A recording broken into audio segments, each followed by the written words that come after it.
Bienvenue sur Sagesse Extra. Dans cette vidéo, je vais te dévoiler les 3 règles stoïciennes inspirées par Marc Aurèle, l'un des plus grands philosophes de l'Antiquité. Le stoïcisme n'est pas seulement une philosophie ancienne, c'est une approche de vie pratique qui nous aide à gérer nos émotions, prendre des décisions éclairées et réussir dans nos vies personnelles et professionnelles. Si elles sont appliquées dès aujourd'hui, peuvent transformer ta vie. Prépare-toi à les découvrir et à les mettre en pratique. Règle numéro 1, la dichotomie du contrôle. La dichotomie du contrôle est un concept central de la philosophie stoïcienne, enseigné par des penseurs comme Épictète et Marc Aurèle. Il repose sur une idée simple mais puissante.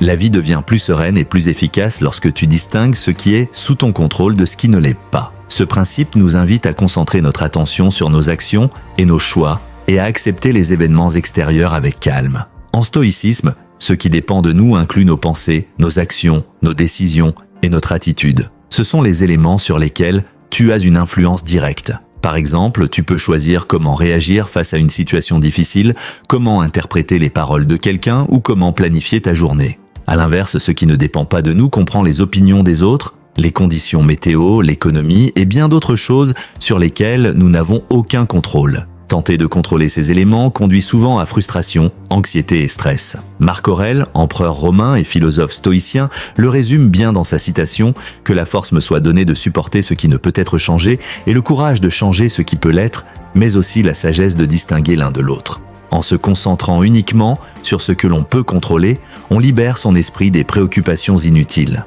Au lieu de gaspiller ton énergie sur des choses que tu ne peux pas changer, tu la diriges vers des actions constructives. Cela permet de rester focalisé sur ses objectifs et de prendre des décisions plus éclairées. De plus, cette approche réduit le stress, car tu acceptes les événements extérieurs tels qu'ils sont sans les laisser perturber ta paix intérieure. Prenons un exemple simple. Tu as une présentation importante à faire pour ton travail. Ce qui dépend de toi, c'est la qualité de ta préparation, le soin que tu mets dans ton discours et ton attitude face à l'audience. Par contre, tu ne peux pas contrôler la réaction de ton public, les problèmes techniques ou les questions difficiles qui pourraient être posées. Plutôt que de te stresser sur ces imprévus, concentre-toi sur ta préparation. Si tu te focalises sur ce que tu peux maîtriser, tu seras plus calme, plus confiant et mieux préparé à affronter l'inattendu.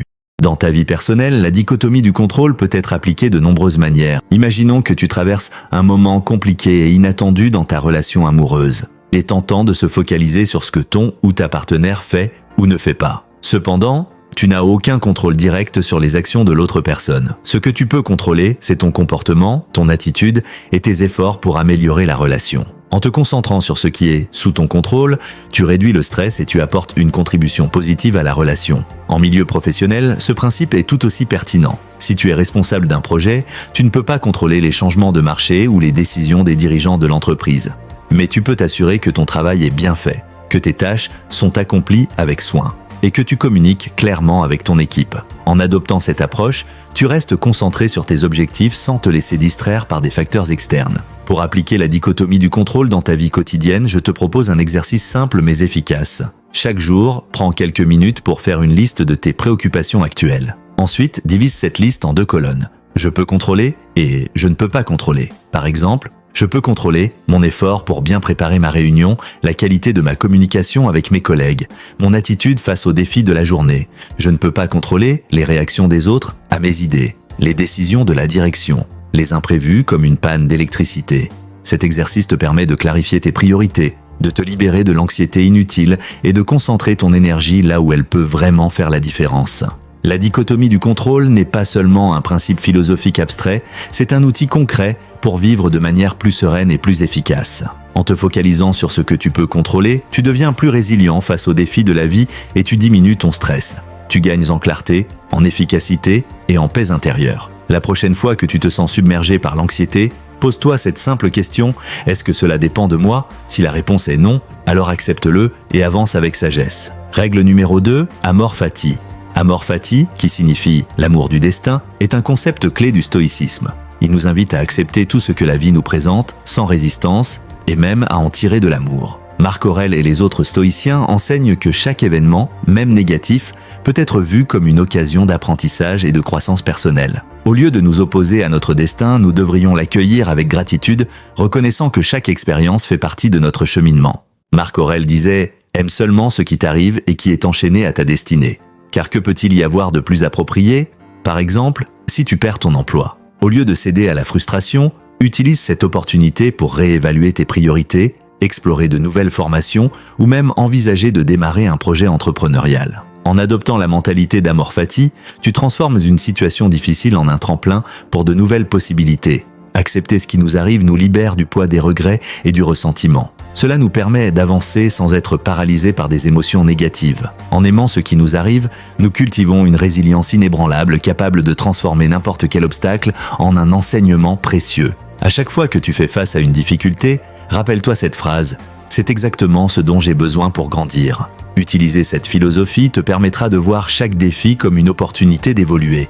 Si un jour tu te blesses pendant un entraînement, vois cela comme une chance de te concentrer sur d'autres aspects de ta santé, comme le renforcement mental à travers la méditation ou des exercices de respiration. Si ton projet professionnel échoue, ne te culpabilise pas. Au contraire, analyse calmement la raison de ton échec et ajuste ta stratégie pour réussir à l'avenir. Adopter la philosophie d'amor fati, c'est choisir d'aimer tout ce qui se présente à nous, même les moments difficiles. En intégrant cette mentalité, tu deviendras plus résilient face aux imprévus de la vie, capable de transformer les obstacles en opportunités. Amor fati n'est pas une simple acceptation passive, mais une invitation active à embrasser la vie dans son intégralité. C'est ce qui permet aux plus grands leaders et penseurs stoïciens, comme Marc Aurèle, d'affronter l'adversité avec courage et sagesse. Alors, face à ton prochain défi, souviens-toi, c'est une chance de grandir et de devenir la meilleure version de toi-même.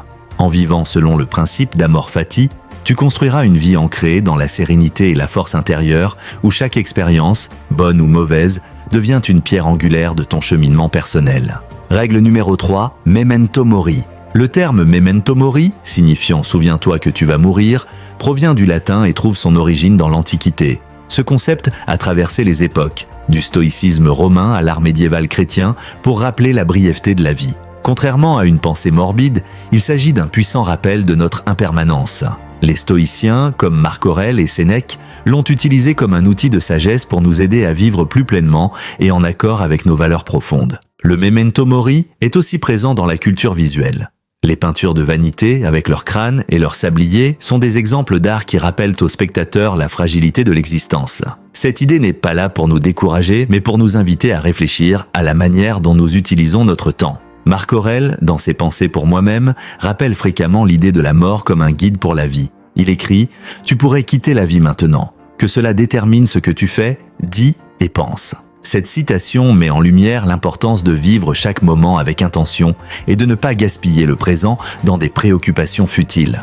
Pour les stoïciens, memento mori n'est pas un prétexte pour la peur ou l'inaction, mais une invitation à embrasser chaque jour comme s'il était le dernier. C'est ce qui aide à contrer la procrastination et à prendre des décisions difficiles. Sénèque conseillait également de se rappeler chaque jour que la vie est courte et que le temps est notre ressource la plus précieuse, soulignant ainsi l'urgence d'agir maintenant sans attendre un futur incertain. Maintenant, imagine que tu apprenais que demain est ton dernier jour sur Terre. Continuerais-tu à procrastiner ou te lancerais-tu immédiatement dans ce qui est de vraiment important pour toi? Le memento mori te rappelle que le moment présent est la seule certitude que tu possèdes. Il réoriente ton attention vers ce qui compte vraiment, te poussant à surmonter la peur de l'échec ou du jugement. La conscience de notre mortalité a un effet libérateur, elle nous aide à prioriser nos actions, nos relations et nos objectifs. Plutôt que de s'attacher aux possessions matérielles ou aux désirs superficiels, le memento mori nous recentre sur l'essentiel. Cette prise de conscience nous libère également de la peur de l'échec. Après tout, si la vie est éphémère, pourquoi hésiter? Pourquoi perdre du temps à attendre le moment parfait qui ne viendra peut-être jamais? Les leaders stoïciens nous rappellent que le succès véritable ne se mesure pas en possession ou en reconnaissance extérieure, mais en la capacité à vivre aligné avec ses valeurs, à agir sans tarder et à affronter la vie avec courage. Ainsi, accepter notre propre finitude réduit le stress et nous permet de nous concentrer sur ce qui est réellement important, tant dans notre vie personnelle que professionnelle. Chaque matin, prends un moment pour méditer sur le concept de memento mori. Ce n'est pas une méditation sur la mort, mais une méditation sur la vie. En te rappelant que ton temps est limité, choisis une action concrète à accomplir dans la journée, comme si c'était ta dernière opportunité. Cette pratique t'aidera à éviter la procrastination, à mieux gérer ton temps et à te focaliser sur les actions qui apportent de la valeur à ta vie. Passe du temps de qualité avec tes proches et exprime ta gratitude. Dis les mots que tu gardes pour toi, car le moment parfait pour le faire est maintenant. Ce simple geste peut avoir un impact immense et te laisser sans regret si demain ne devait jamais arriver. Au travail, si une tâche importante te semble intimidante, rappelle-toi que le présent est ta seule certitude. Au lieu de procrastiner, agis dès aujourd'hui. Ce projet repoussé depuis des mois, cette idée d'entreprise que tu n'as jamais osé lancer, traite-les avec l'urgence que mérite ta vie. Chaque action accomplie dans cette mentalité t'apportera non seulement du succès, mais aussi une profonde satisfaction personnelle. Le memento mori est un outil puissant pour transformer ta vie. En adoptant ce principe stoïcien, tu cesseras de vivre dans la peur, l'hésitation ou le stress. Au lieu de cela, tu embrasseras chaque jour comme un cadeau précieux, te concentrant sur ce qui a vraiment de la valeur. Souviens-toi, tu pourrais quitter la vie maintenant. Que cela détermine ce que tu fais, dis et penses. Voilà, tu connais maintenant les 3 règles stoïciennes de Marc Aurèle pour réussir dans ta vie personnelle et professionnelle. Ces principes simples mais profonds ont le pouvoir de transformer ta vie si tu les appliques quotidiennement. Si tu as trouvé ces leçons utiles, mets un j'aime, abonne-toi à la chaîne pour recevoir plus de contenu inspirant sur le stoïcisme. Partage cette vidéo avec quelqu'un qui pourrait en bénéficier et laisse un commentaire sur la règle que tu comptes appliquer dès aujourd'hui.